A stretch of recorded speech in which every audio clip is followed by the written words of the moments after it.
काय करू बोलायला लागतो. जितेंद्र कुठे अधिवेशन सादर केलं दादांनी, याकडे नेमकं कसं पाहता? मी अर्थसंकल्पाच्या अधिवेशनाला सभागृहात जाण्यापूर्वी आज सकाळी आपल्याशी बोललो आणि काल तर पत्रकार परिषद घेऊन बोललेलो आहे.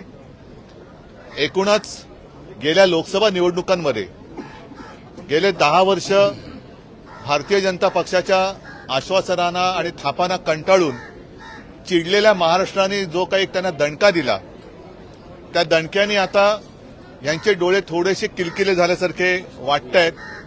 तरी देखील जनता यांच्या थापांवरती विश्वास ठेवेल असं मला काय वाटत नाही. महाराष्ट्रातली जनता ही सुजाण आहे, सज्ञान आहे आणि स्वाभिमानी आहे. किती यांनी फसवण्याचा प्रयत्न केला तरी देखील महाराष्ट्र ओरबाडून गुजरातला नेण्याचं जे काही षडयंत्र हे आता उघड झालेलं आहे, ज्याबद्दल मी सभागृहात जाण्यापूर्वी आपल्याशी बोललो की आता महाराष्ट्र हा गुजरातच्या पाठी गेलेला आहे. यांचा प्रयत्न हाच आहे की काहीतरी धूळफेक करायची, जनतेला फसवायचं, रेटून खोटं बोलायचं आणि पुन्हा सरकार आणून महाराष्ट्र लुबाडायला सुरुवात करायची. अनेकदा आपल्याला कल्पना असेल की निवडणूक आल्यानंतर अशा काही घोषणा केल्या जातात. आजचा हा अर्थसंकल्प म्हणजे आश्वासनांची अतिवृष्टी होती, त्याच्यामध्ये थापांचा महापूर आहे आणि सगळ्याच घटकाला आपल्यासोबत जोडून नेण्याचा हा एक खोटा प्रयत्न, ज्याला देवेंद्रजींच्या भाषेत खोटं नरेटिव्ह असंच या अर्थसंकल्पाचं एक वर्णन करावं लागेल. अर्थसंकल्पामध्ये आर्थिक तरतूद कशी करणार याचा कुठेही तसा उल्लेख नाहीये. माझी तर मागणी आहे किंवा आमच्या महाविकास आघाडीची मागणी अशी आहे की आजपर्यंत त्यांनी ज्या काही घोषणा केल्या गेल्या 2 वर्षात, त्यापैकी खरोखर किती अंमलात आल्या याच्याबद्दल एक तज्ज्ञांची कमिटी नेमून निवडणुकीपूर्वी श्वेतपत्रिका जाहीर करावी. अनेक योजना अशा आहेत की ज्या घोषित झाल्या परंतु प्रत्यक्षात आलेल्या नाहीयेत. या अर्थसंकल्पाचं वैशिष्ट्य म्हणजे महिलांना जरा थोडासा एक मतदानात आपल्या बाजूला करून घेण्याचा एक प्रयत्न, केविलवाणा प्रयत्न केलेला दिसतोय. मी आधीच म्हटलं होतं की महिलांसाठी लाडकी लेक किंवा लाडकी बहीण ही योजना आणत असेल तर जरूर आणा, आम्ही स्वागत करतो. पण मुलगा आणि मुलगी असा भेदभाव करू नका. मुलींसाठी काही आणत असाल तर मुलांसाठीही आणा. त्याच्याबद्दल कुठे तशी काही वाच्यता नाही आहे. माता भगिनींना तुम्ही हे जे काही देत आहात जरूर द्या, पण त्याच वेळेला परत एकदा सांगेन की आज राज्यामध्ये हजारो तरुण बेकार असताना घरी गेल्यानंतर ती माता भगिनी त्याला काय उत्तर देणार, ह्या प्रश्नाचं उत्तर या अर्थसंकल्पात कुठेही दिसत नाही. म्हणजेच काय की रोजगार वाढीसाठी कुठेही उपाययोजना नाहीत. जे काय आहे ते रेटून न्यायचं. मी शेतकऱ्यांना वीज बिल माफ करा अशी मागणी केली होती, ती त्यांनी मान्य केली. पण शेतकऱ्यांना कर्जमुक्त करा ही मागणी त्यांनी काही मान्य केलेली नाही. शेतकऱ्यांना वीज बिल माफ केल्यानंतर थकबाकी ज्यांची आहे ती थकबाकी सह हे माफ होणार आहे का? आजपर्यंत जेवढी काही थकबाकी आहे तेवढी सगळी थकबाकी तुम्ही माफ करणार आहात का? आणि वीज बिल माफ करा म्हटल्यानंतर मला आठवतंय जुन्या एका गोष्टीची आठवण झाली. माझ्यासोबत आज नाना पण आहेत, जितेंद्र आहेत. त्यावेळेला तुमचं सरकार होतं आणि हिंदू हृदय सम्राट शिवसेना प्रमुखांनी संभाजीनगरला जाहीर मागणी केली होती किंवा आपण असं जाहीर केलं होतं की आमचं सरकार आल्यानंतर शेतकऱ्यांना वीज बिल माफ करू.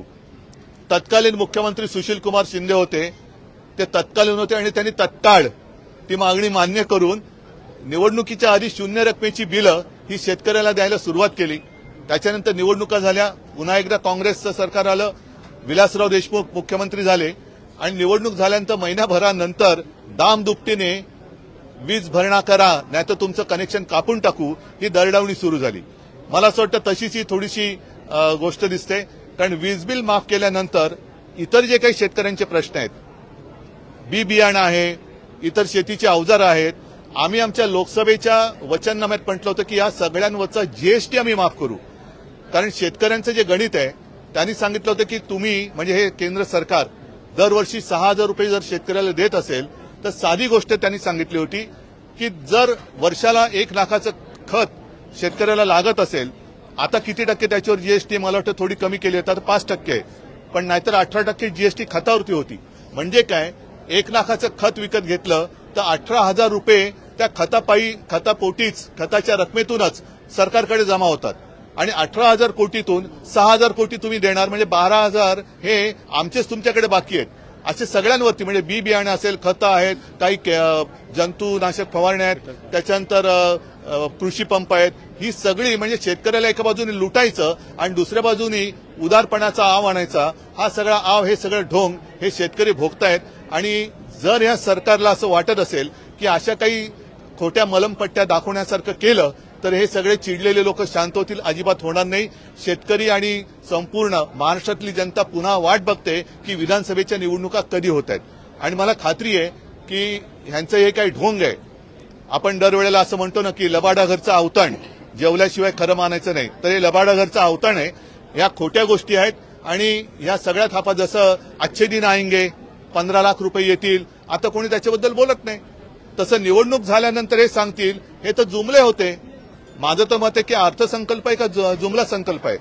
त्या जुमलाबाजीला आता लोक भीक घालणार नाहीत. यांनी कितीही काही करण्याचा आव आणला तरी सुद्धा जनता याला फसणार नाही आणि जनता महाराष्ट्र लुटणाऱ्यांना पुन्हा एकदा निवडून देईल असं मला काय वाटत नाही.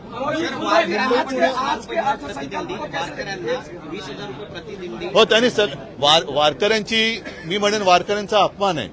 कारण ही संत परंपरा ही अत्यंत निस्पृहपणे आपण जर का, कारण मी ती वारी एरियल फोटोग्राफी करताना पण पाहिले, प्रत्यक्ष वारीत चाललो पण आहे.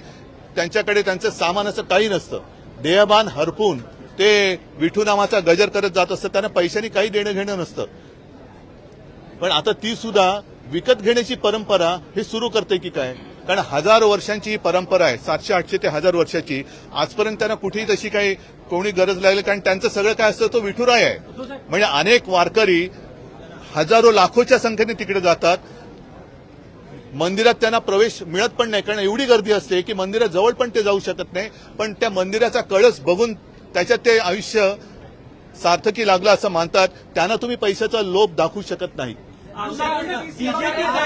एक गोष्ट अशी आहे, मला वाटतं ते आणखीन कुठलं ते अल्पसंख्याकांचं मौलाना आझाद, त्याची तरतूद वाढवली. म्हणजे या सरकारने आता हिंदुत्व सोडलं का? या सरकारने हिंदुत्व का सोडलं? निवडणुका तोंडावर आल्या म्हणून या सरकारने हिंदुत्व सोडलंय का? त्याची तरतूद त्यांनी वाढवली, मग यांनी सुद्धा हिंदुत्व सोडले.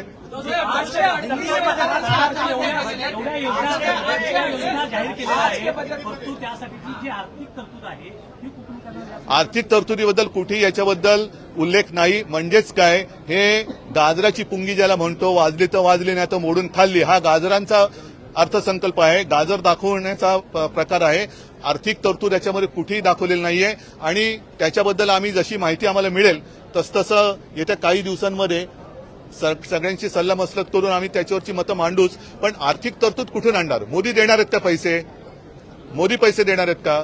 जर देश, माझं राज्य कर्जबाजारी होत असेल, त्याच्यामध्ये रोजगाराची नवीन संधी उपलब्ध होत नसेल, तर मोफत तुम्ही शिक्षण द्या, मोफत घरामध्ये पैसे द्या, पण करता करविता ज्याला म्हणतो, करतेपणा, हा महाराष्ट्राच्या रगारगात आहे. महाराष्ट्र स्वाभिमानी आहे. महाराष्ट्रामध्ये कर्तबगार पुरुष आणि कर्तबगार महिला ही महाराष्ट्राची संस्कृती आणि महाराष्ट्राची परंपरा आहे.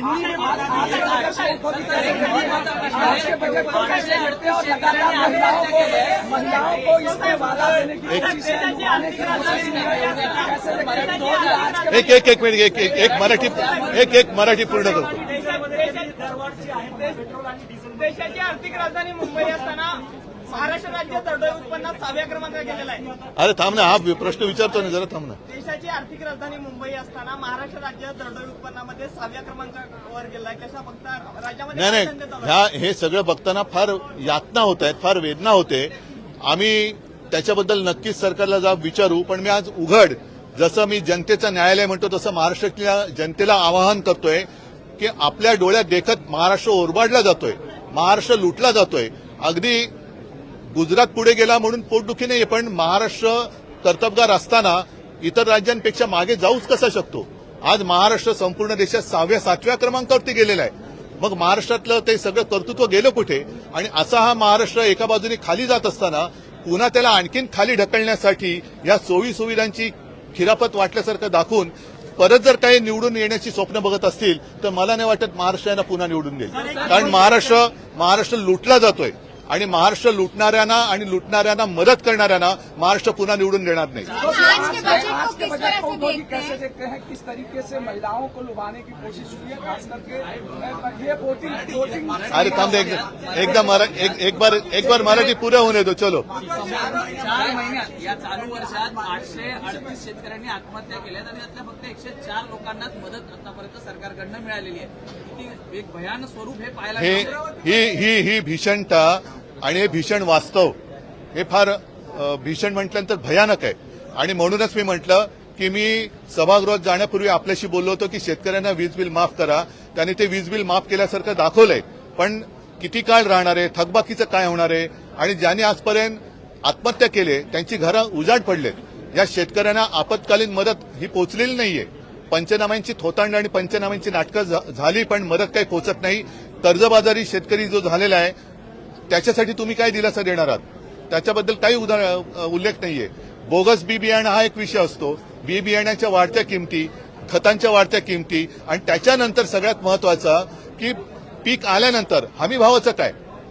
जर माल पडून राहणार असेल, मगाशीच कोणीतरी म्हटलं की दूध उत्पादक शेतकऱ्यांनी आज आंदोलन केलं. काल तर मला माहिती मिळाली की दुधाची भुकटी सुद्धा आता आयात केली जाते. इन्कम त्याच्यावरती ड्युटी कमी किंवा माफ करून सूर्यफुलाचं तेल आयात केलं जाते. म्हणजे कांदा निर्यातदार आहे, शेतकरी आहे, त्यांची निर्यात बंद आणि त्याला वीज बिल माफ. म्हणजे पिकलं ना सगळं. तुम्ही एक गोष्ट करून चालणार नाही. वीज बिल माफ केलं तर त्याच्यानंतर ते जे काय उत्पन्न येईल, पीक येईल, त्याच्या पुढे त्याला किंमत कशी देणार?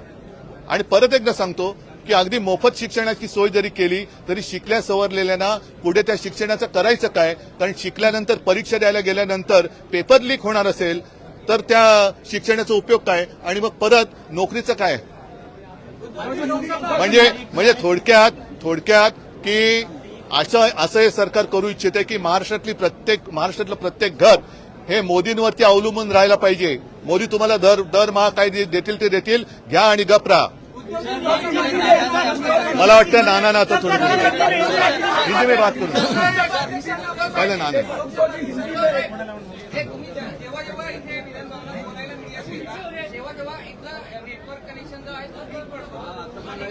मग आत्ताचं गेलेलं फुकट गेलं. आता बोलेलं फुकट गेले का? ठीक आहे. आमचं नेटवर्क महाराष्ट्रामधलं पक्का आहे. त्या नेटवर्कनी या महायुती सरकारला लोकसभेत हिसका दाखवलेला आहे. आणखीन आता एकच हिसका असं देऊ की हे सरकार गचका खाल्ल्याशिवाय राहणार नाही. एक मिनिट पहला भी नाना जी है मेरे साथ. उनको कल की जैसी आपने मेरी तस्वीर दिखाई, आपकी भी दिखाओ, आज की भी दिखाओ.